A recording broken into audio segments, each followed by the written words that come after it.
Hello, everyone. I'll give everyone a minute to get their audio up and running. We will get started in just, we'll give it another 2 minutes and then we'll dive into our panel.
Okay, well, I have 4 o'clock, so we'll go ahead and get started here.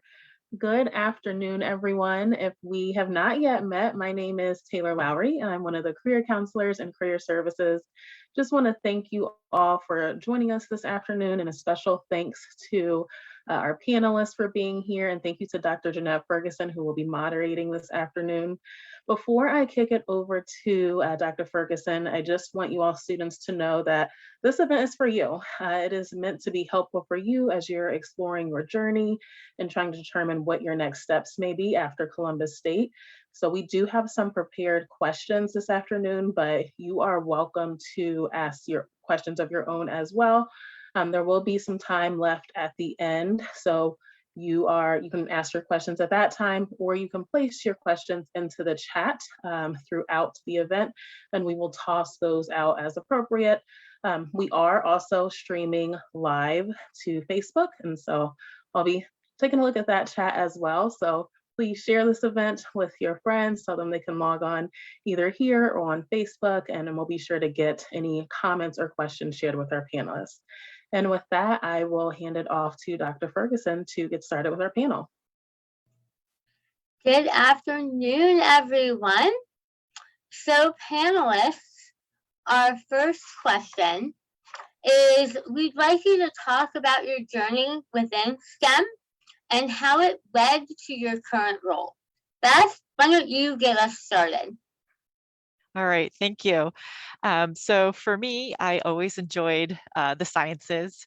And in college, a friend of mine told me about a nutrition class she was taking, and that sounded really interesting to me. So I signed up for it, and I enjoyed it so much, I actually changed my major to nutrition. To become a registered dietitian, a formal internship is required. And where I did my undergraduate work, it was at Boston University. They had a combined program with the internship. So I stayed on for that, became a registered dietitian, and worked in the hospital. I provided nutritional recommendations for both children and adults. But from there, I became increasingly interested in the guidelines behind my nutritional recommendations. So I went back to school, this time for a PhD in nutritional biology at the University of California, Davis, which is closer to where I grew up. And I furthered my education with 2 postdoc positions. And the second one was at the Ohio State University. So that's how I got to Ohio. And one day, honestly, I was just going up a different stairwell than usual, and there was a sign that said Abbott Recruiter. And I was like, great. So I went off, printed out my resume, got in line, spent 2 minutes with the recruiter. She liked my background and connected me to a nutrition scientist here at Abbott Nutrition. And that led to an informational interview. So if you haven't done those yet, really recommend them. But it's where there's no job opening, but you get to meet with people who work at a certain employer. And it's kind of this two-way street. They get to know about you, you get to know about them.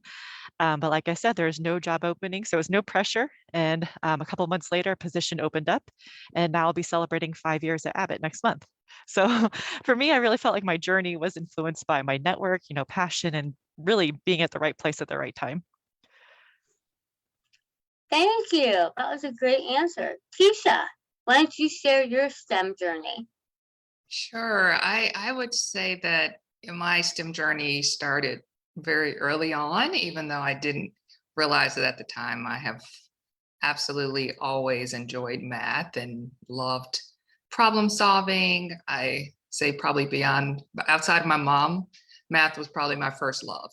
And, just really always enjoyed it. But, at that point in time, STEM wasn't, I would say, nearly as available and shared as much. So it wasn't even something that I shared, counselors or anything shared with me in high school. So I was at that point thinking about and really passionate about law and thought I wanted to pursue a career in law, get to college at Northwestern, take a few classes, realize I don't like writing very long papers, and then have a kind of, what do I want to do with my life at 18?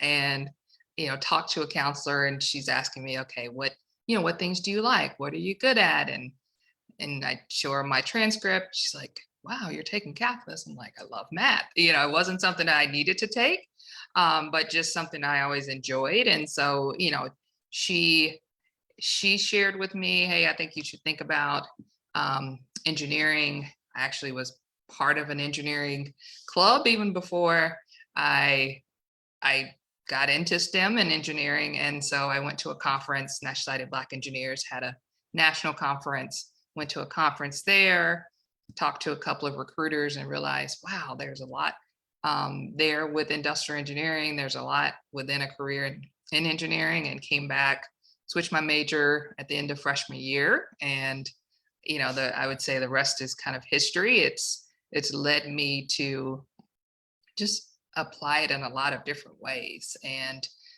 I certainly would not have thought 20 years ago I would be in financial services.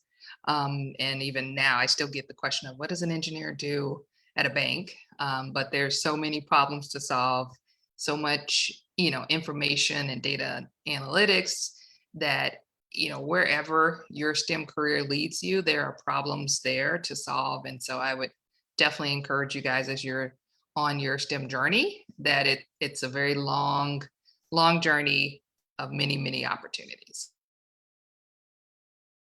Thank you. That was awesome. All right, Liz, it's your turn to share your STEM story. Hi, everybody.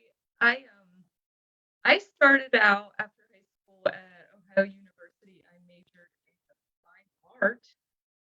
I did nothing with it, obviously, and couldn't really ever decide on anything after that. I kept taking the class here, class there, and then 2014,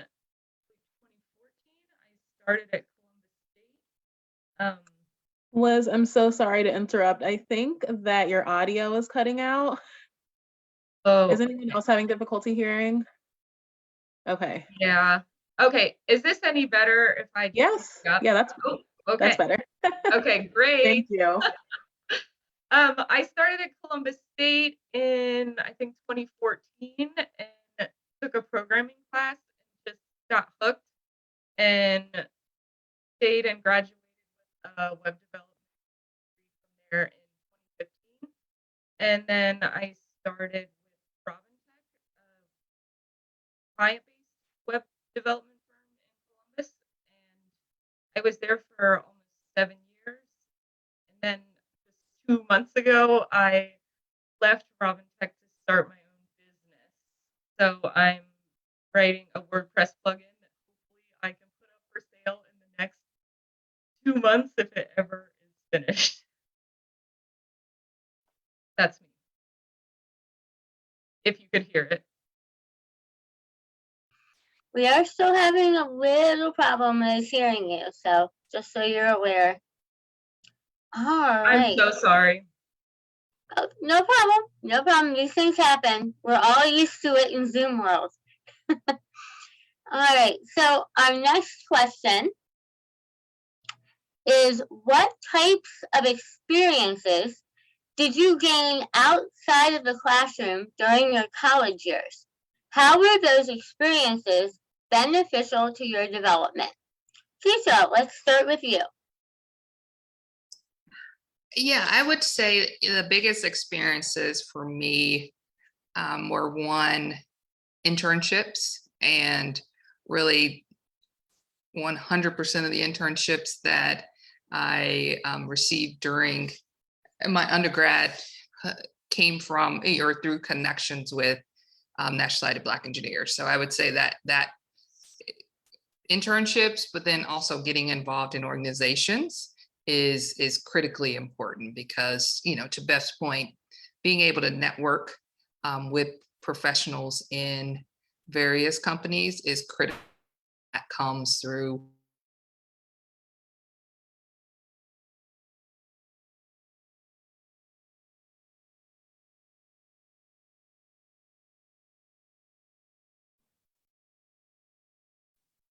Kaisha, I think you froze.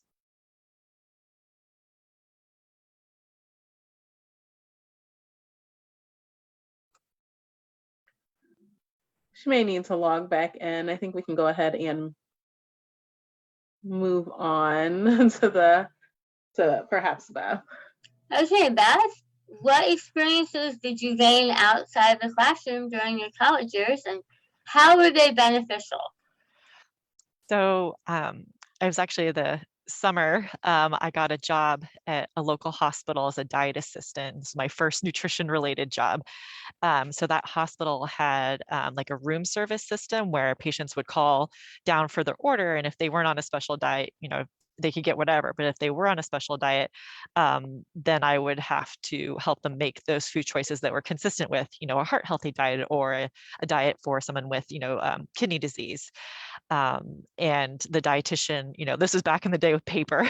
And so the dietitian taught me about all these different diets that patients could be on in the hospital. And this is before I had that diet therapy course as part of my, official training. So it was great experience to learn outside of the classroom. I ended up working as a diet assistant for 3 summers. So the second summer, I also learned about other aspects within the hospital kitchen. So I worked the tray line, the cafeteria register.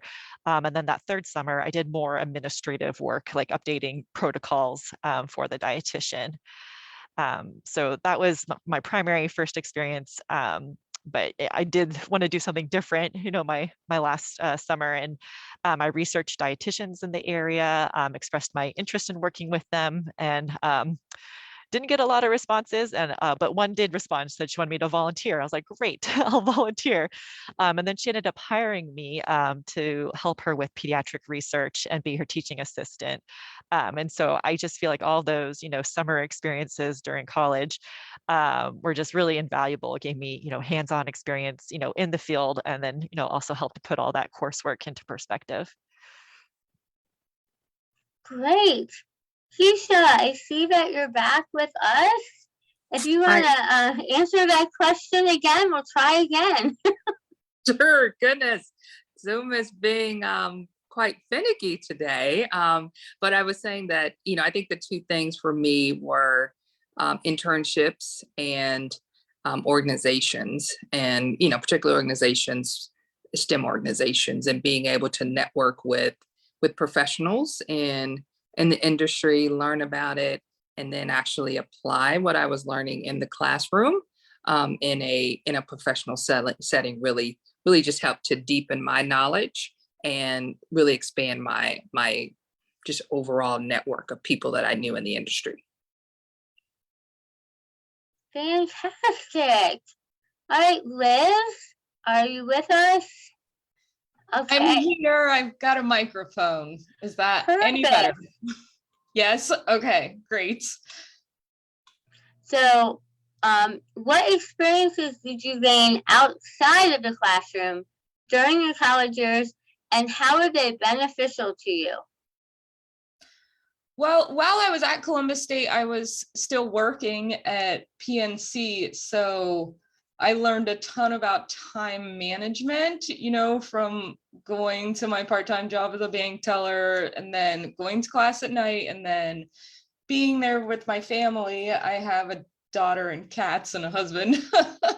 So I learned how to juggle a lot of different things at once. And I really think that has paid off huge with working on 10 different websites a day and moving from client to client, project to project, it was good for me. Thank you. All right, our next question. I'd like you to tell us, what does an average day look like for you? So, Liz, it's your turn to start. Okay, great. When I was with Robin Tech, it was a lot of emails first thing in the morning, then putting out fires right away. If anything was broken, it needed fixed absolutely first. And then doing some little small updates for websites, changing a sentence here, a picture there. And then I usually had one main website build that I was working on for a week or two at a time, or a few months at a time, that I would spend the majority of my day on. Right now I am coding day and night, like all by myself in my office at the computer. It is not exciting to anyone but me.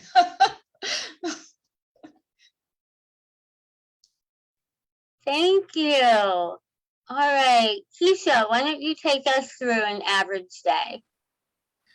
Yeah, an average day for me is, looks very similar to what I'm doing now. It's lots of Zoom calls. So we're still in a hybrid environment. So certainly a lot of, well, all of my meetings are via Zoom, and really it's spending time with either my direct employees, folks that I support, the various lines of businesses, and just problem solving with them and getting updates on projects that we have, and then working through any issues. So, to Liz's point, it's a lot of fire drills, and kind of getting updates to those fire drills and projects and things like that. And then tons of emails. I think I'm probably looking at 112 unread right now, that I'll get through today, hopefully. But it's certainly a lot of written communication. There's presentations, and then a fair amount of problem solving. Thank you. All right, Beth, why don't you share what happens during your day?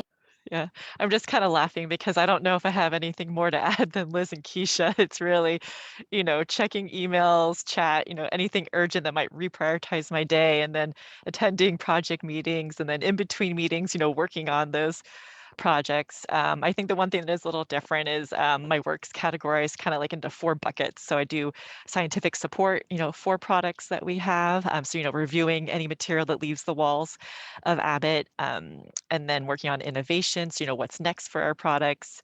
The third one is clinical research. So we do conduct our own clinical studies. So I scientific lead a couple of them. And then the fourth one's, they call it external engagement, but it's, giving presentations primarily to doctors to educate them on the science behind our projects.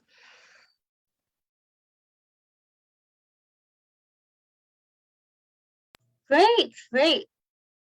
So, one thing I want to ask next is, what personal qualities are needed to be successful in your role? What soft skills do you think you need and students should be practicing and building, on top of all of the classroom technical knowledge? Let's see, Keisha, we'll start with you for this one. I would say building relationships, and really getting comfortable with talking with people, understanding, asking questions, seeing what challenges they may have, what gaps, what's working, what's not working, but just really getting comfortable with just building those relationships. And I know for me, I'm someone that was a geeky kid. I loved math. I'm still introverted. So, I had to learn how to get comfortable with that. So it just didn't come off being awkward conversations with people and you walk away and you're like, oh, I don't think that went so great. Or geez, they don't want to talk to me again, or they don't want to meet, and it becomes difficult to engage with people. And so, I just think just if you are introverted, like just get comfortable with just talking to people, and just for the sake of talking and listening and learning about them. And the more you do it, it's like any other muscle, you'll get more comfortable with it and it won't feel as awkward just talking with people and building those relationships. That's a great answer, especially in the past couple of years where we've been in Zoom and it's been challenging for establishing relationships. So Yes. perfect. All right, Beth, why don't you take that question? Yeah, I think the people skills is a good one, especially, for going to school for so long, like you're getting all that knowledge, and then, there's also that people aspect of too. So I'm really glad that Keisha talked about that. I guess like specifically in my role, in addition to that, I think having attention to detail, like I often say the answers in the details, but just, there's a lot of numbers or, reading, that kind of thing. So I think just being able to find the details is important. And then kind of, I guess along the same lines of that is being organized. That's just, gone are the days where you have like, one project, it's, multiple projects, different deadlines. So being able to organize them, and stay on top of it, I think is really helpful. And then I would say the third one is being flexible. So I think we kind of already touched upon this a little bit, but, reprioritizing work, depending on the business needs is something it's good to have as well.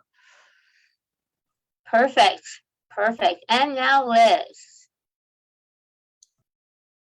Yeah, I absolutely agree with both of those. Even on computer stuff, we still have to communicate with our clients and with the rest of the team. So you're still networking amongst yourselves, and everything changes so fast and so often that you have to be flexible. You can't just do the same thing the same way you were doing even 5 years ago.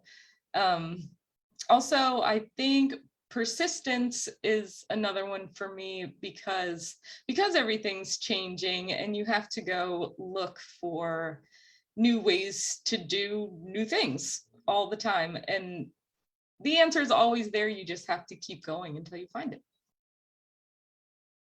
Great. I love that persistence. That's a key for everything, including your classes, students. Remember that. All right. The next question. What do you like most about your position? Let's start with you. Sure. So I like that I'm always learning. So, every day can be different. I mean, the general structure is the same, but you're just always learning something new. And then also, I know you said most, but I kind of have two. I also like that my schedule can be pretty flexible. So as long as I get my work done, the hours, when I work them can be pretty flexible. And this is helpful as my son has complex medical needs, and so he has a lot of doctor's appointments. And so I'm able to, fit in a doctor appointment, really early in the morning or, last thing in the day, and still get my work done. So always learning and flexibility. Perfect. Keisha, what about you? I like that it's a variety. So I am someone that tends to get bored quickly of doing the same thing day in, day out. But, I like the variety of, hey, each meeting, there's a different topic, there's a different project, we're meeting with different folks, and just being able to not always know when I'm walking in the building what my day is going to look like. And so for me, some folks like that and they like the structure. And then, for me, I'm someone that likes variety. I like a little bit of spontaneity. So, being able to really have that built into my day and, really helps me stay engaged. It gives me that energy. Fantastic. And Liz, what do you like most? I think I'm going to have to be an echo chamber here.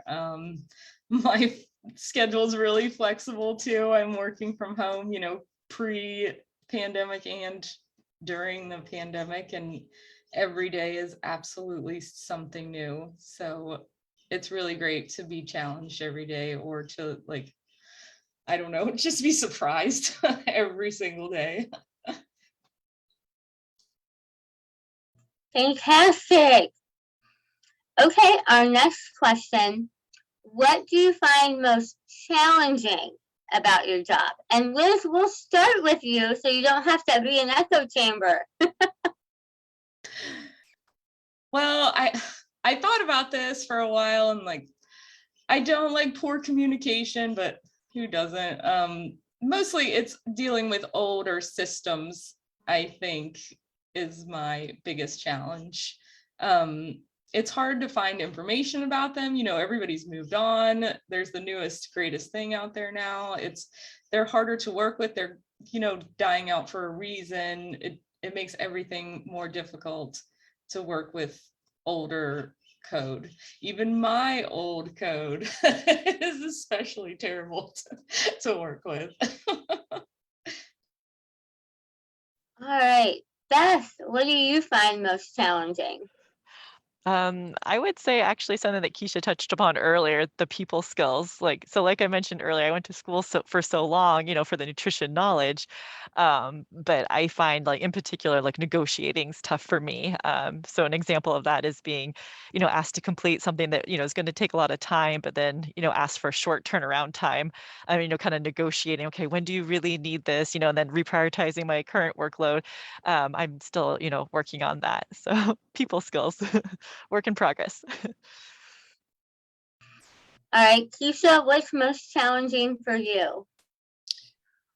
I think the most challenging is just how you navigate, and like navigating change, and the amount of checks and balances, the amount of kind of reviews that are required. And so, you think, I remember coming out of college and grad school, I thought, okay, I'm going to have these fabulous ideas. I'm going to be able to implement them overnight. And, voila, Keisha's the superhero.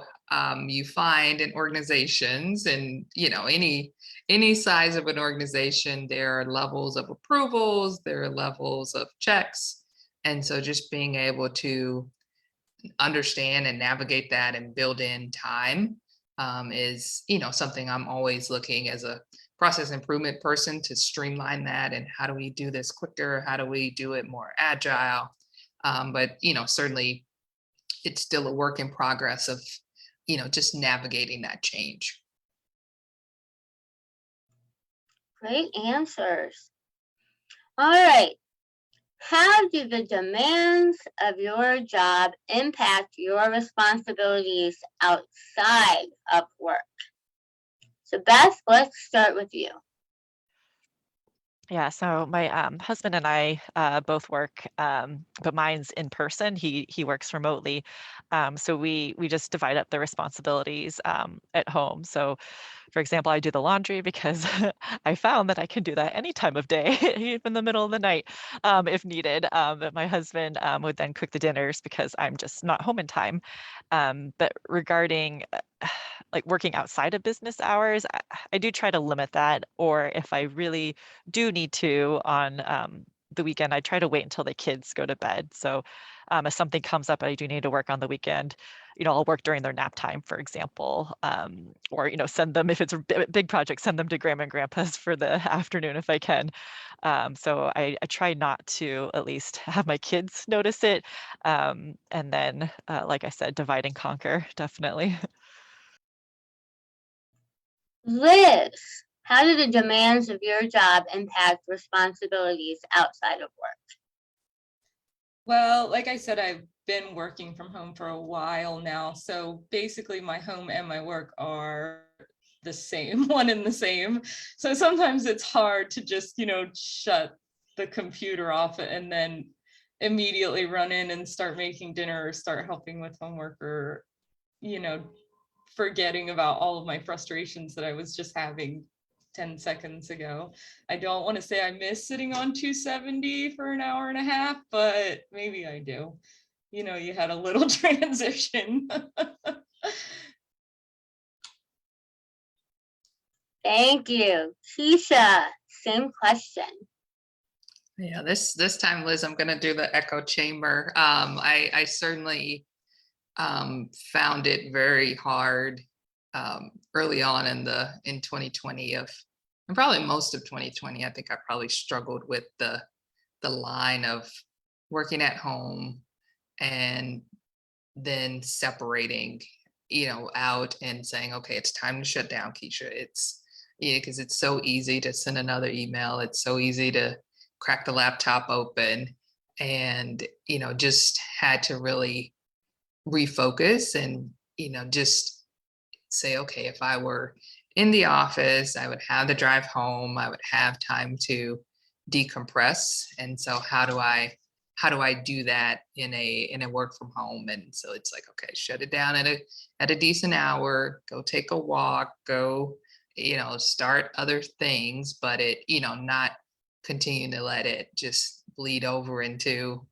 like the evening, because it's just easy to do and there's no natural cutoff and no natural transition time on the freeway and no natural time to just kind of come down. And so, I would say maybe the last year and a half, I've tried to do a much better job with that balance, and just for me, really planning out and just saying, okay, I'm going to shut down at this time, because it's never going to be a good natural, hey, it's a good time to shut down now, or someone's, no one's going to walk around and tell me that. So I have to be conscious of that and, kind of make sure that I'm setting good work-life balance for myself. Yes, balance is key. I think we're all learning that. Self-care and balance. Yes. Yes, we've all become very hyper aware of that. All right, so what sort of resources did you take advantage of to help you transition into the workforce? So employee resource groups, affinity groups, things on campus, like, I don't know, a career services office like we have here. What helped you? Liz, let's start with you.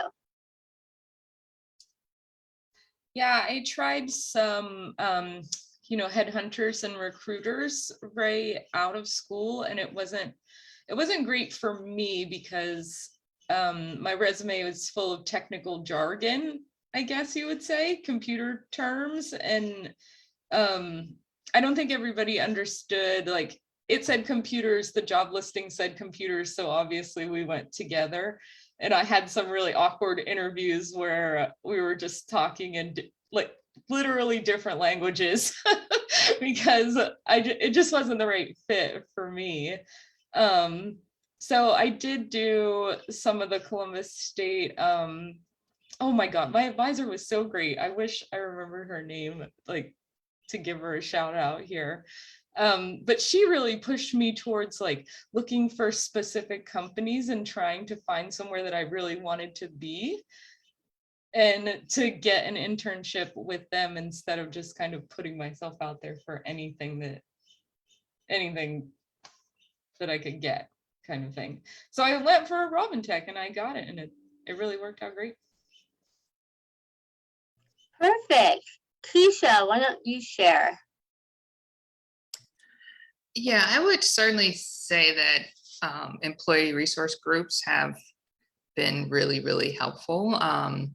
Particularly, I started with JP Morgan Chase 9 years ago and came from a large company, but the site here in Columbus was small. So I knew everyone, it was a very close knit. And so then going into a building that has 10,000 people, felt very, very overwhelming. And, someone shared, hey, you should try the BRGs, business resource groups. And it was almost like finding my people, and, and just kind of similar people that like to do similar things, that want to build themselves professionally. And I got the same feeling when I joined organizations on campus. So it was like having that same type of, wow, okay, these are folks that also want to build their careers and they're like me and I'm not the only kind of ambitious one. And, so it was just kind of nice to be around other people and learn from them and network. Great. That's it, your turn. So for me, I did use career services. For me, that was kind of my first step. So they helped me. I did a draft cover letter and resume, but then they helped me to edit it and make it better. So that was kind of my first step. And then I also did a career test. I mean, this was online, so I wonder if career services would have other ones available. But mine was through science, and so it said, I knew I wanted to do something in science, but that really helped to, kind of narrow in a little bit more, what I wanted to do. So then once I got an idea of that, I knew it was nutrition. And then I got involved with professional nutrition associations. And I did this before I became a dietitian. And they're available at the national level, but there's also state and local levels. So I could attend, and this is again pre-pandemic, but I could attend meetings, in person. And at first I would go just to learn or meet people, and then I started joining the board. So then okay, I'd help them plan a small event or I'd have a small position, and then eventually worked my way up to serving as chair of one of the groups. And so for me, that was just a really nice way, as Keisha was saying, kind of like get, kind of with some like-minded people. And I just really enjoyed those opportunities. But I definitely started with the cover letter and resume review. Perfect. Perfect. Yeah, it all starts at the base when we have to reach out, and then we go from there. All right. So there will be times when many of us fall into an other or minoritized group, whether it's due to race, socioeconomic status, or even the way we wear our hair. What advice do you have for showing up as your authentic self in the workplace? Keisha, let's start with you. Yeah, that's a great one. So yeah, I would definitely say that probably more times than not, I am the only something in the room, at the table, on the Zoom. And for me, I think it starts with my own self-talk of the fact that I belong there, that I've worked my butt off to get there, that I'm smart enough, that, so I think me knowing that and feeling comfortable and confident, then I'm able to bring that forward. And, when I can shut out my own kind of voices that says, oh, you don't belong here, or, oh, they think you don't belong here. Like if I can quiet that noise, then I'm able to project and, have that confidence that I am. So I would certainly encourage everyone to, own whoever they are. You guys are here, you're skilled, you're working hard enough, and just own that and then let that shine through. And most of the time people aren't nearly as worried about you being the only as probably you think they are. And so just being able to kind of turn that down, that noise down in your head, and projecting that confidence. I love that. I love that. Self-affirmation. Beth. Yeah, I also like that self-affirmation as well. For me, I feel like I look different with my hair. I don't know if you can tell, it's very blurred, but I have extremely curly hair.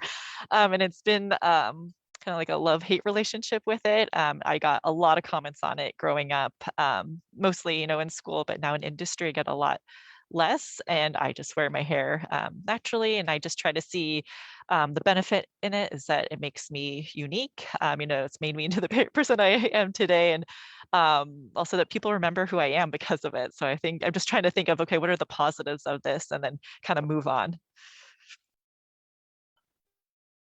Great. Liz, your turn.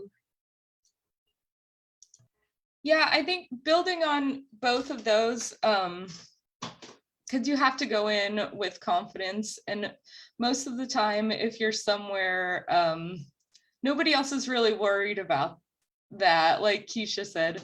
But if you really are thinking about it all the time and you're worrying about, being yourself all the time and you feel like you're not, it's probably time to look for something else, because there are other jobs out there. If it's really become a concern and you can't stop thinking about it, I'd say it's time to go.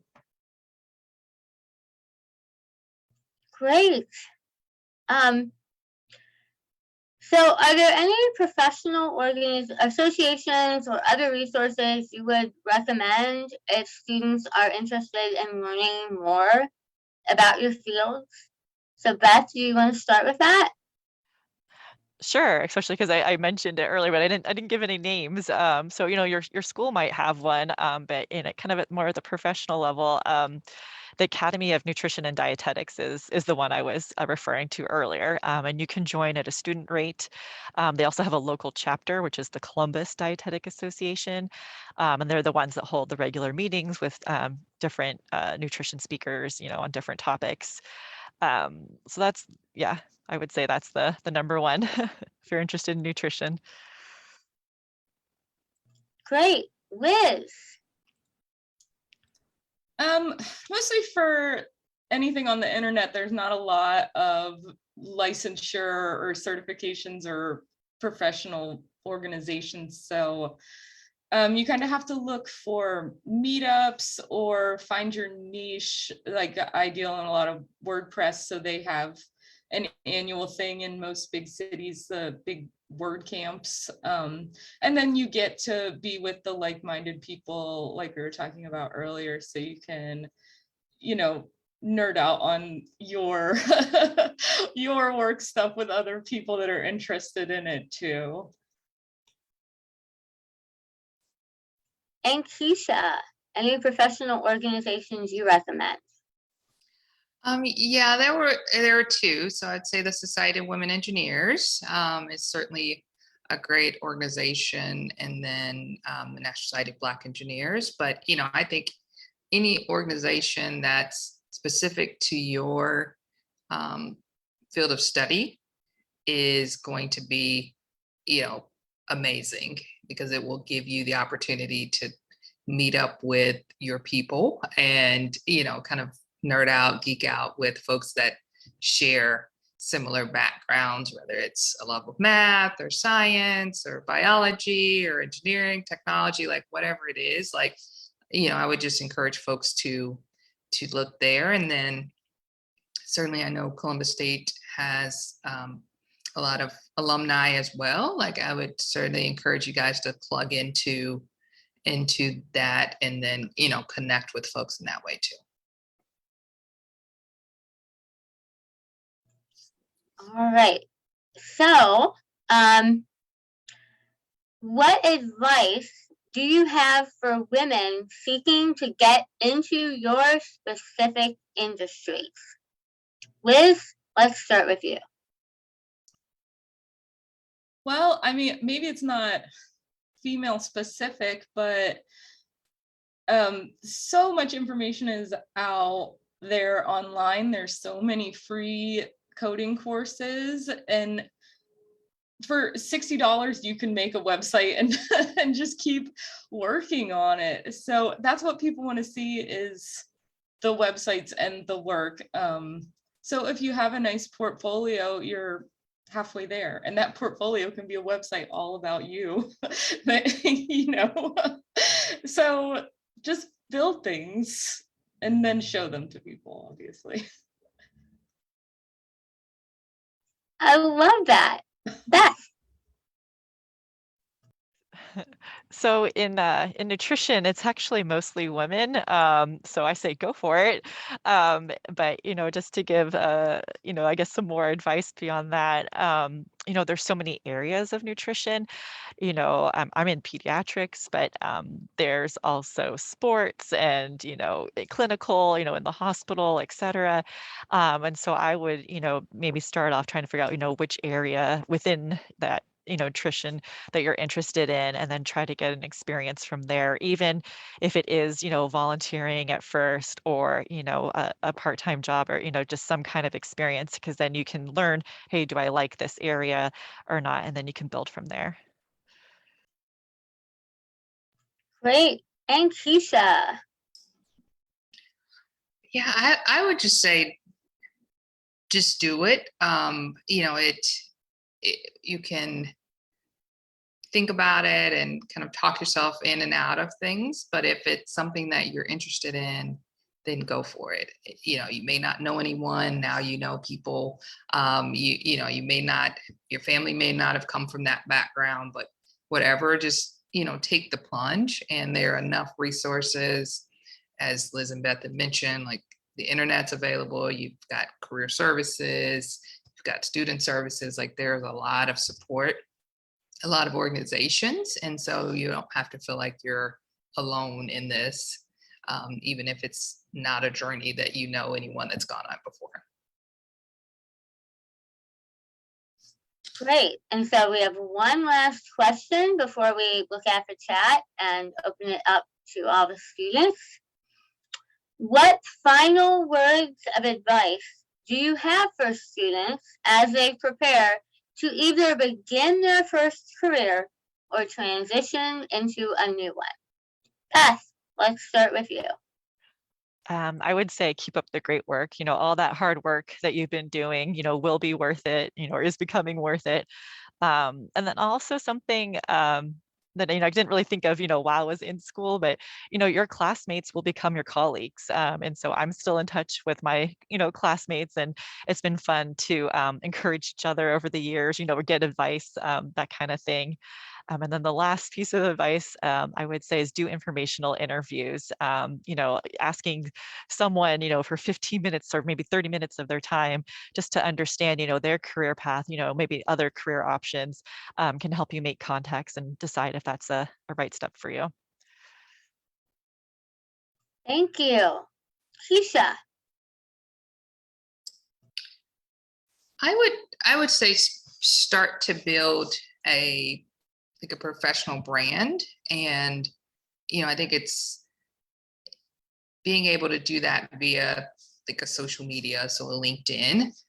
So setting up that profile and beginning to connect with people, follow other groups, follow other organizations, and get yourself out there professionally is a great way to start that journey. But, if you're going into full-time, if you're graduating, if you're looking for internships, it's interesting. That's how Taylor found me, was on LinkedIn. So it works. And so you're able to connect with so many people from across the globe. So, it makes the world a lot smaller, and it makes being able to connect with other professionals hugely, a lot easier than it was when you're just kind of connecting with people one-on-one. Thank you. And Liz.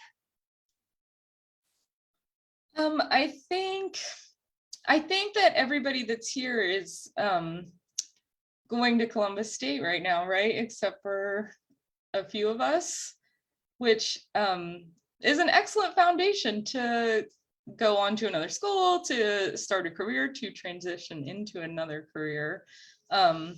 So all of you just have to be patient with yourself and keep learning after this, because even if you're not in school, it's going to be happening every day anyway.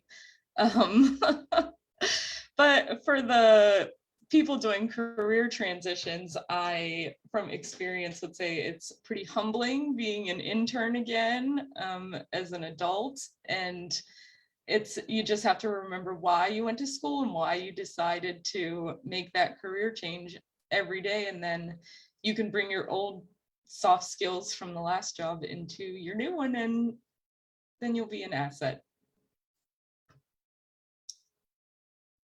Wonderful answers. So I'm looking in the chat, and we have a question. Do you have mentors in your fields, and how did you connect with them? Let's start with Keisha. Yes, so I do have mentors, and most of them I found either through folks that I worked with or worked for, so old bosses that I enjoyed still connecting with them, and they still enjoyed connecting with me and helping me, or folks that I met through organizations. And so, you know, it the way in which you meet people and connect with them, and then you realize, oh, okay, they're X place, I want to be there eventually, and then you just continue to start kind of connecting with them. For me, I like the more authentic versus kind of forced mentors. I've had both, and you know, it's the force tends to be kind of 50-50, but the people I build those relationships with authentically, and I just meet them and we just connect, then it's worked out really well for me as well. Fantastic, Beth. So it's great timing. I actually just last night applied for mentoring programs so that I would be the mentee and then I would get placed with a mentor. This is through one of the professional nutrition associations. So we'll see what comes with that. But I have had unofficial mentors. There's two colleagues in particular who are more senior than me at my workplace, and I initially would work, you know, kind of peripherally, you know, with them on projects, and we just kind of clicked. And so I felt comfortable, you know, going to them with, you know, questions or even career advice or people skills advice, that kind of thing. And then that's been really helpful for me as a resource. Great. And Liz, you got a big shout out in the chat about how you're an amazing mentor in the career mentorship program. Oh. So let's hear your answer about this. Yeah, this year I became a mentor for a Columbus State student, and it was a really great experience. Like, I've had unofficial mentors, you know, just usually bosses at work. And I hope that he enjoyed it. Like, we just wrapped up our program this time. It was just really nice to get to know him and like help him with some things that I kind of forgot about starting out, you know. I had a good time. That's great. Taylor, are there any questions from the Facebook? Oh, I see one popping up in our chat here. If you could change one thing about your academic or career journey, what would you do differently? Let's start with Beth. I was hoping you wouldn't start with me. I'm not quite sure offhand. I would say maybe less schooling. I don't know if it was all needed. Maybe it was kind of, you know, like it was a comfortable place for me, you know, kind of just kept going and going with it, you know, especially with the two postdocs. But that might be one thing is, you know, maybe entering the workforce, you know, officially, you know, sooner. Liz. I think I wish I would have taken advantage of more of the career counseling services the first time around when I went to school, because I struggled with picking a major all of this time, and I wish that I would have come up with something sooner, you know what I mean? And Keisha? I would have asked for help. There were a few classes. I knew I was always not good at science. Like, I always enjoyed the math part, but wasn't as interested, sorry, Beth, on the on the science part of it. And, you know, wish I would have asked and gone to tutoring earlier. I struggled in both chemistry and physics, and actually took physics a few times. And, you know, because I didn't, you know, and it was purely a pride thing. It was not that the services weren't there. It wasn't that, you know, I was quote unquote smart, and smart people don't get tutoring. And so it took me a while just to humble myself and go get the help that I needed. So I would encourage you guys, use the resources, take advantage of tutoring, everything that's available to you, and don't feel like it's a personal issue. Like just use the resources. Great answers. We have one in the chat. It is from, and I apologize if I say your first name incorrectly, Correa Humphrey, who's currently a biology major with a plan on wanting to possibly be a neurobiologist in an MD PhD program. I know when applying to multiple research opportunities and more, there are times when rejection occurs and one can start to doubt themselves even more, which influences them to be discouraged. What advice would you like to share that can help keep one remain focused on their goal despite challenges ahead? Liz, let's start with you. Wow, that's a heavy topic. I suppose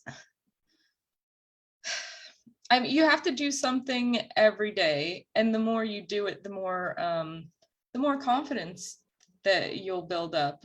So you get a rejection at 10 places, the 11th place is the one for you. So you just have to keep going. The persistence comes back, and just keep building your skills and you'll find your place. Great. Beth. Yeah, so for me, I have a couple of phrases that I keep in mind. So one of them is, you miss 100% of the shots you don't take. So just kind of, again, on that perseverance, theme is, you got to put yourself out there to get something. And then also, you just need one yes, right? So you can apply to, all these MD, PhD programs, but you just need one to say yes, and then you're on your path. And so just, rejection does happen. It may not be you. For example, I've applied to a position one time, got pretty far in the interview process, and then they ended up not hiring anybody. So it wasn't me per se, at least hopefully not. But just hang in there and try to keep persevering. And Keisha. Yeah, I literally, that's so funny, Beth. I literally have those two, same self-talk. It's like all it takes is one. And, sometimes multiple offers certainly makes us feel good, and it boosts our confidence. But at the end of the day, one good offer is good. You don't need 10 to make yourself, to feel okay. And being confident that you're putting in the work, you're doing all the right things, and that something will, you will get that shot. Excellent advice. I don't see any other questions in the in the Zoom chat. Do we have anything in Facebook, Taylor? There is nothing in Facebook right now. So I think that we can go ahead and wrap up here. Thank you so much to all of our panelists, and thank you, Dr. Ferguson. All of that advice was really great. I loved hearing about your journeys and being persistent and building relationships. And I'll tell you what stood out specifically for me was doing laundry at midnight. So sometimes it helps to know that you are not alone and you are, making life work however you can. So students, we certainly hope that this was helpful for you. If you're looking to learn more about our panelists, or if you joined a little bit late, we do have a bio sheet that we can send out to you with that information. So happy to share. At the conclusion of the event, we will be sending out a survey. We really hope to host similar events. We want to make sure that events are helpful for you and that they are beneficial as you are continuing through your Columbus State journey, and again, determining your steps for once you leave Columbus State. So we really appreciate your feedback and just to know what is going to be helpful for you during your time here. So with that, we're ending 1 minute early, so enjoy the sunshine. Thank you all for being here and have a good evening. Thanks, everybody. Thanks. Thank you. Bye.